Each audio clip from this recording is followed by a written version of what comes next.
শীত পড়েছে, এই সময় কিন্তু আমরা অনেকেই মেথি শাক খেতে খুব পছন্দ করি এবং সেই মেথি শাক বাজার থেকে কিনি, কিন্তু খুব সহজে আমরা মেথি শাক বাড়িতে তৈরি করতে পারি।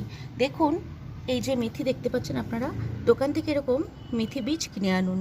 তারপরে সেটাকে যে কোনো একটা বাটিতে বা পাত্রে ভিজিয়ে দিন সারা রাত ভর, এবং ভালো রেজাল্টের জন্য আপনারা ওটাকে 2-3 দিন ভিজিয়ে দিন। তবে হ্যাঁ, প্রতিদিন জলটা পাল্টাতে হবে।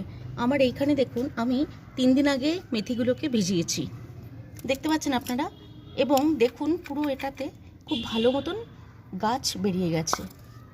দেখুন, এক একটা গাছের কিন্তু পাতাও আপনারা বুঝতে পারছেন।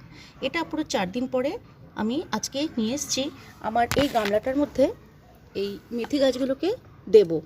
আমি ওই দানাগুলোকে ধরে শুধুমাত্র এরকমভাবে ছড়িয়ে দিচ্ছি।